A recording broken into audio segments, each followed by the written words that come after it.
Ako si Enzo, tamad ako, kaya tara, mamasyal tayo at kumain ng ramen.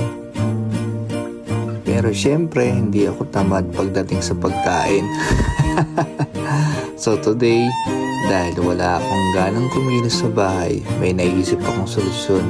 Tara, mamasyal tayo at kumain ng ramen. Let's go! Alam niyo naman ang feeling na tinatamad kang gumalaw pero bigla kang nagkaroon ng lakas pag may pagkain. Eto na yon. Comment down below kung relate kayo. Ayan na siya, mga ka-Enzo, naamoy ko na ang sarap. Ang tanong, ilang buong kaya ang kaya kong ubusin today? Grabe, sawaw pa lang, ulam na.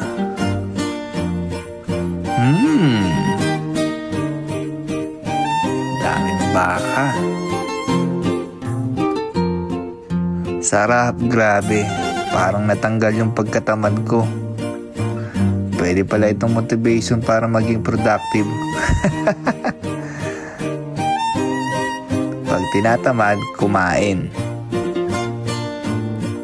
Samahan pa natin ng milk tea.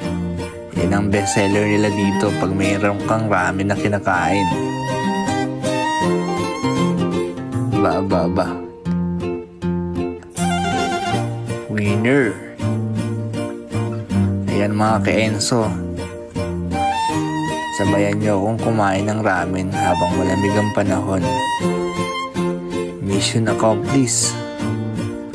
From tamad to busog, real quick, di ba? Kung nag-enjoy kayo, huwag kalimutang i-like, i-comment ang favorite food trip nyo. At mag-subscribe na kayo para mas maraming pwedeng adventure. At syempre, i-follow nyo rin ang Facebook ko sa Today's Live in Canada at mag-subscribe na rin kayo sa channel ko sa YouTube, Enzo in Canada, para update kayo sa lahat ng ganap ko. Supportahan nyo ako mga ka-Enzo. Kita-kits sa mga next vlog.